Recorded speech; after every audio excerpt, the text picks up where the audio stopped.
Halo, selamat datang di Andito Interview. Kali ini aku tidak menginterview siapa-siapa karena aku lagi pengen ngomong sendiri. Dan di kesempatan kali ini aku bakal ngobrolin tentang yang namanya reksadana.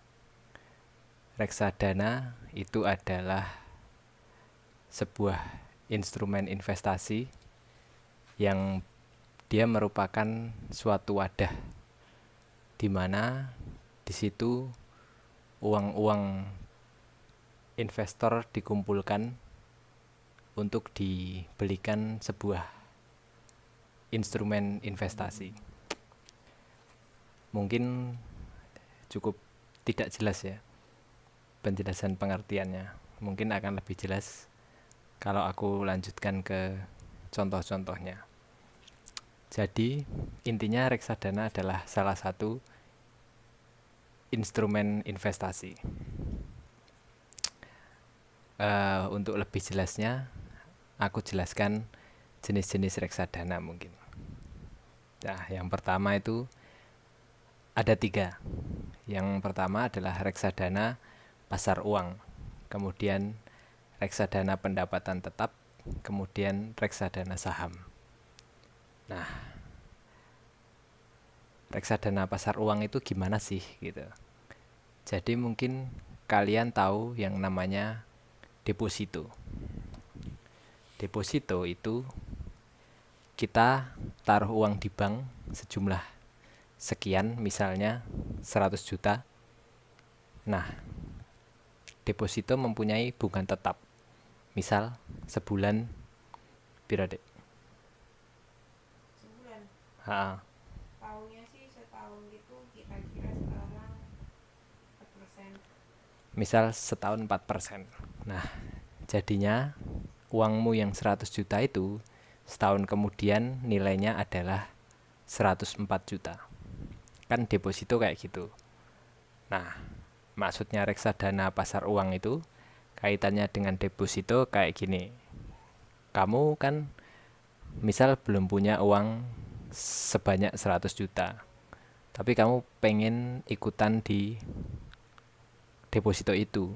Nah, solusinya adalah kamu beli reksadana pasar uang. Kenapa beli reksadana pasar uang?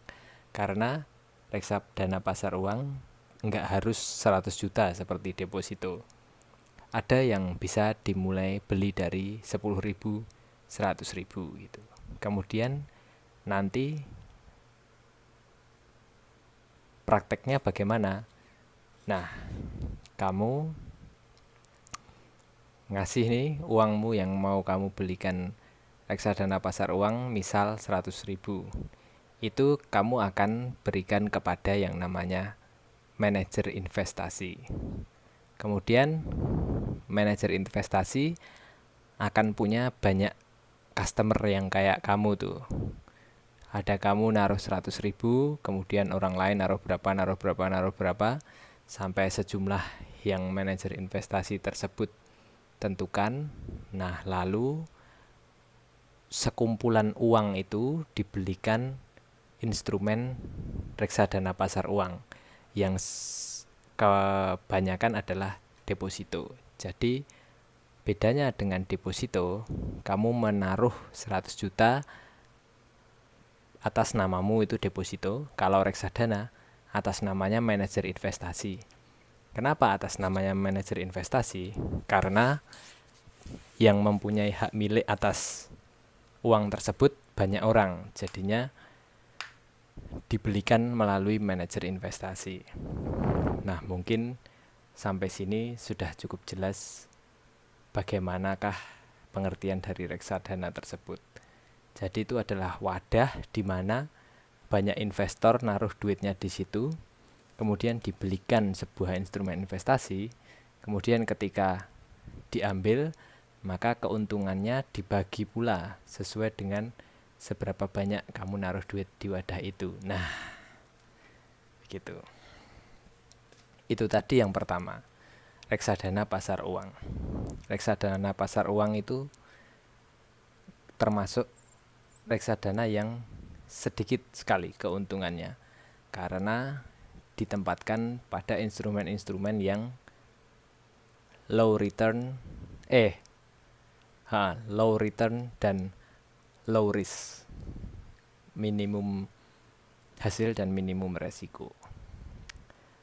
Kemudian biasanya reksadana pasar uang ini digunakan oleh investor sekedar untuk mungkin tabungan jangka pendek, yang artinya di bawah setahun, ataupun untuk menyimpan uang yang sifatnya jangan sampai uang tersebut nilainya turun gitu, maka disimpanlah di reksadana pasar uang. Oke, kita lanjut ke yang kedua, yaitu reksadana pendapatan tetap. Reksadana pendapatan tetap ini bedanya dengan reksadana pasar uang adalah uang kalian ditaruh di instrumen yang bukan deposito, melainkan biasanya adalah surat berharga negara, surat hutang negara, kemudian apalagi ya yang saya tahu sih itu. Kalau ditaruh di surat berharga negara, apa bedanya? Bedanya adalah return yang kamu dapatkan biasanya lebih tinggi daripada reksadana pasar uang. Karena memang return dari surat berharga negara lebih tinggi daripada return dari deposito. Tapi kenapanya aku juga belum tahu.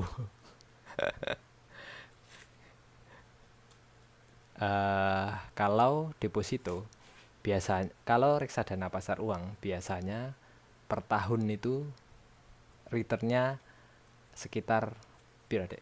Berapa? Reksadana pasar uang ini setahun piro returnnya kira-kira? Mungkin 6-an. Reksadana pasar uang return setahunnya sekitar 6%.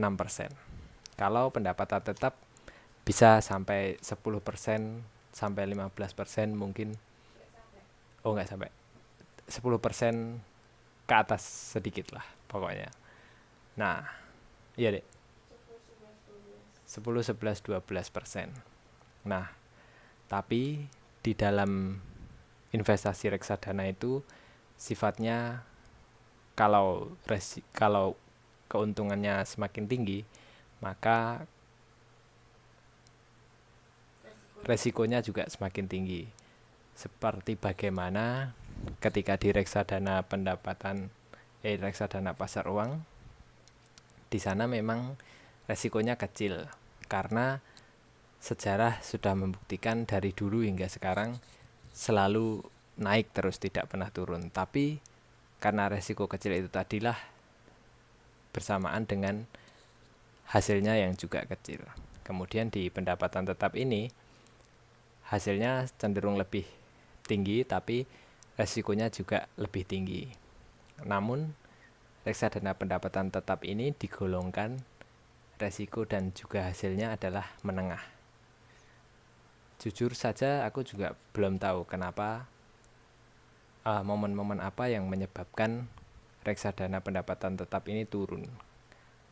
Karena kalau reksadana saham turun itu jelas penyebabnya. Kalau reksadana pendapatan tetap ini turun, aku tidak tahu karena apa, tapi Biasanya karena bunga deposito. Oke. Tapi memang sejarah membuktikan ada turunnya kalau reksadana pendapatan tetap ini. Tapi tidak sefluktuatif dan tidak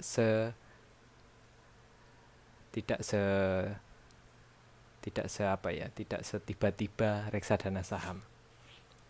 Untuk kalian yang penasaran silahkan dicari sendiri. Nah, yang ketiga adalah reksadana saham. Mungkin pertama-tama kita harus tahu dulu saham itu apa sih gitu. Jadi, setauku perusahaan-perusahaan yang sudah besar captive marketnya atau penguasaan pasarnya, nilai perusahaannya besar, dia biasanya go public Go public setauku pengertiannya adalah orang-orang di luar perusahaan, siapapun investor bisa ikut memiliki kekayaan dari perusahaan tersebut dengan cara menanamkan uang di situ. Itu disebut nanam saham gitu. Nah, contoh, aku punya perusahaan senilai 50 juta. Kemudian untuk mencapai itu aku tidak bisa dengan uangku sendiri. Supaya cepat aku butuh bantuan investor. Kemudian investor menginvestasikan uangnya senilai 5 juta. Nah, dengan begitu artinya investor berhak atas 10% dari hasil kekayaan perusahaanku.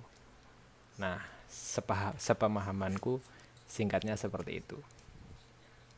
Kemudian sebagaimana penjelasan di awal tadi yaitu reksadana pasar uang, kamu mungkin tidak punya uang cukup banyak untuk langsung beli saham.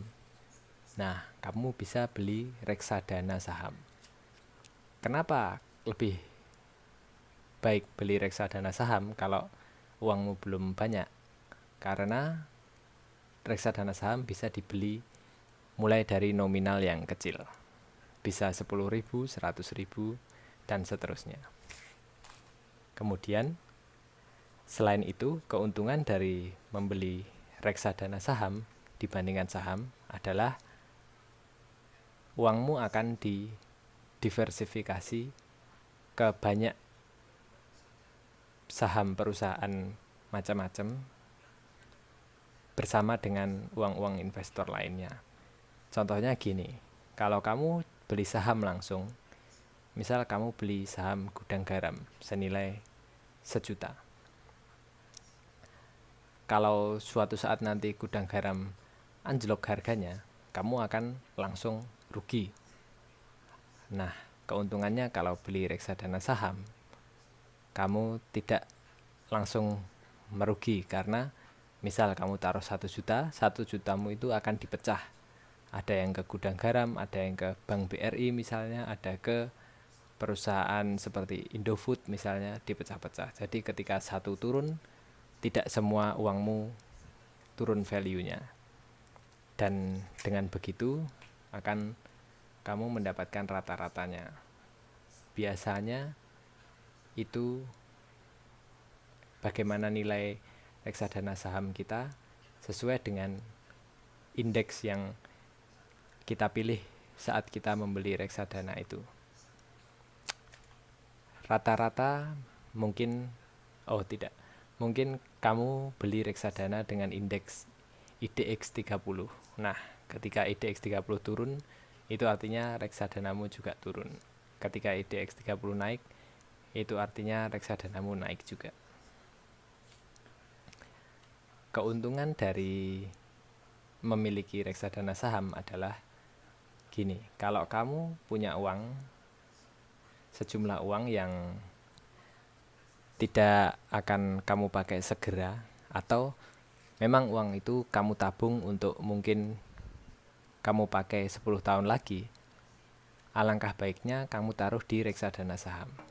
Karena sejarah sudah membuktikan, kan kamu bisa lihat itu di grafik pertumbuhan saham atau reksadana saham dari tahun berapa ke tahun berapa, semenjak tahun 2000 misalnya sampai tahun berapa, itu rata-rata dalam 10 tahun itu reksadana saham membuahkan keuntungan yang banyak. Misal tahun 2000 kamu beli senilai 1 juta. Nah, di tahun 2010 ada yang banyak yang sudah mencapai nilai mungkin 100%, mungkin sudah naik 100%, ada juga yang bahkan lebih dari 100% naiknya. Jadi uang 1 jutamu 10 tahun kemudian bisa jadi menjadi 2 juta. Seperti itu.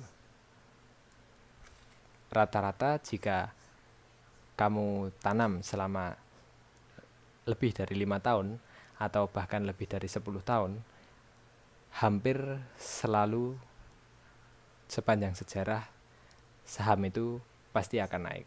Karena kan itu kamu taruh uangmu di company yang mana dia berkembang. Misal kamu taruh di Indofood. Nah, Indofood sudah besar penguasaan pasarnya. Kemudian kamu taruh di situ. 10 tahun kemudian mungkin saja Indofood akan menurun mungkin. Namun kebanyakan dari perusahaan-perusahaan yang ada di bursa saham, dan kamu juga bisa lihat track record mereka, kebanyakan juga yang sudah dipilihkan oleh manajer investasi ini adalah perusahaan-perusahaan yang berkembang selama sepanjang sejarah dia berdiri. Jadi daripada kamu taruh uangmu di tabungan saja, yang mana 10 tahun kemudian uangmu masih segitu aja nilainya, ada baiknya juga kalau kamu taruh di reksadana saham. Karena 10 tahun kemudian sepanjang sejarah biasanya dia akan naik. Ada yang sampai 2 kali lipat, seperti itu. Nah, dibandingkan dengan dua reksadana yang sebelumnya tadi, pasar uang dan pendapatan tetap, reksadana saham ini reksadana yang paling besar keuntungannya selama yang sepanjang sejarah terbukti paling besar keuntungannya, karena memang ditaruh di company yang nilainya bertambah terus gitu. Yang tempat naruh duitnya itu berkembang. Jadi uang kita 1% di tempat tersebut sekarang dan 1% di tempat tersebut 10 tahun kemudian nilainya bisa sangat tinggi. Namun reksadana saham ini hanya direkomendasikan untuk kalian yang akan mengambil uangnya minimum ya mungkin 8 tahun kemudian setelah kamu taruh uangnya. Karena walaupun sejarah membuktikan 8-10 tahun uangmu itu akan sudah berlipat ganda, tapi dalam perjalanannya itu akan naik turun sebagaimana pasar naik turun. Tahun ini saham Indofood berapa harganya, tahun depan mungkin dia turun, mungkin karena ada pandemi seperti ini atau karena segmen stigma pasar terkait dengan pemerintahan, isu politik dan sebagainya.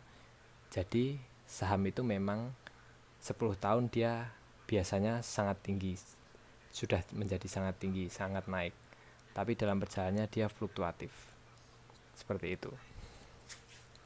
Intinya aku sudah menjelaskan karakter dari masing-masing reksadana ini.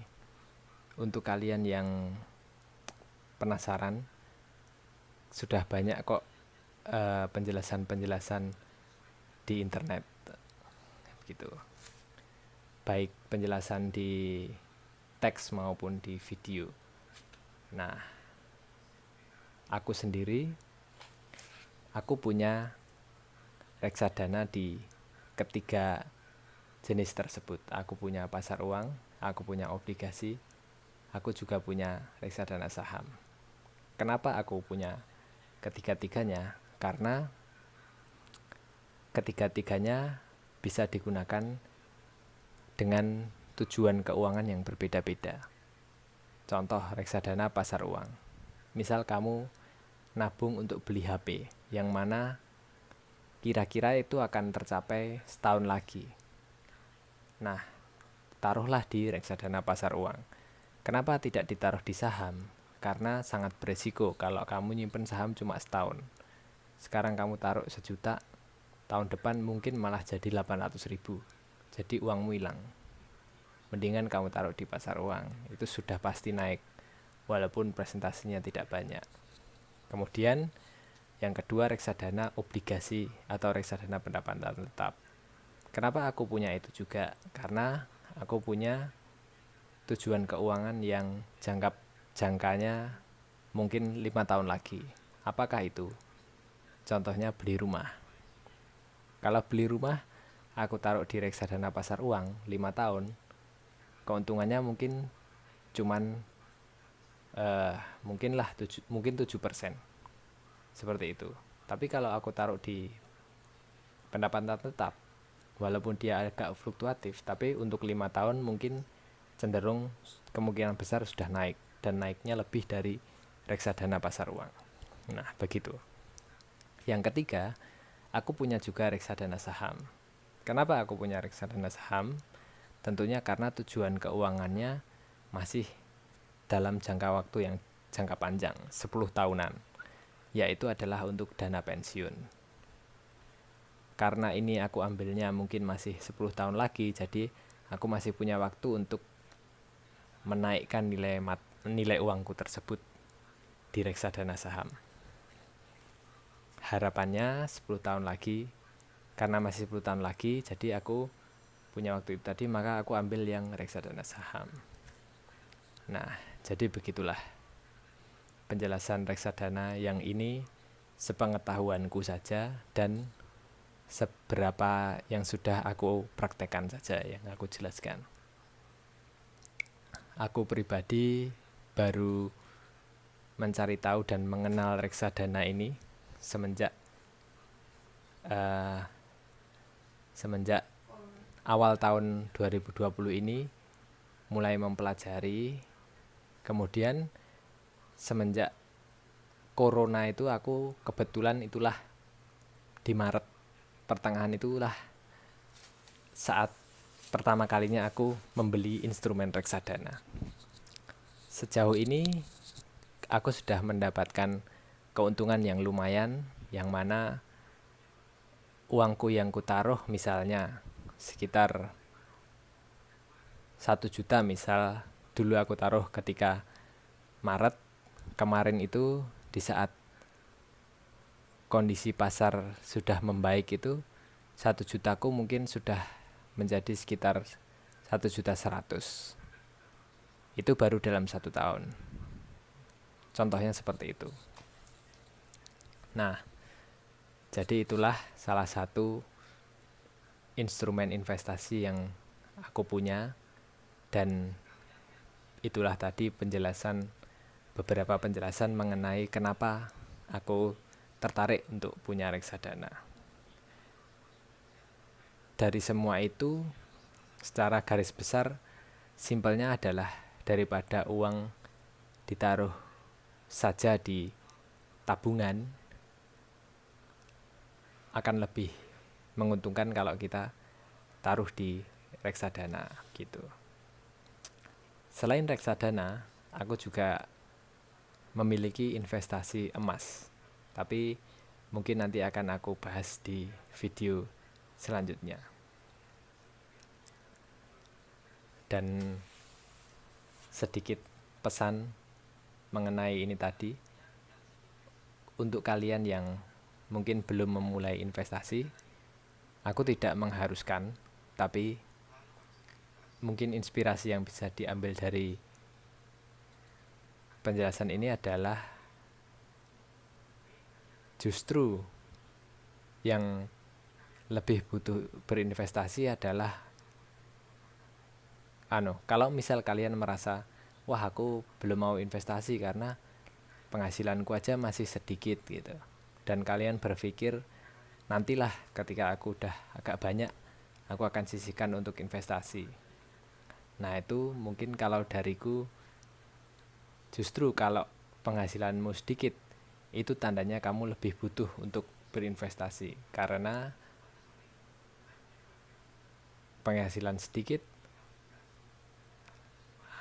lalu kita berinvestasi apa ya, ngomong apa ya, intinya jangan menunggu penghasilanmu banyak untuk berinvestasi, karena investasi, contohnya salah satunya reksadana, investasi khususnya reksadana bisa dimulai dari nominal yang kecil, mulai 10.000 ada begitu. Dan juga kalau kalian mau belajar mengenai reksadana ini, kalian bisa pantau di Instagram atau download apps-nya Bibit, BIBIT. Nah, itu di sana jelas penjelasannya, dan aku juga beli reksadana di situ. Oke, sekian Andi to interview, monolog ngomongin tentang reksadana. Terima kasih yang sudah mendengarkan. Sampai jumpa di monolog selanjutnya. Mungkin aku akan membahas emas, investasi emas. Oke, bye.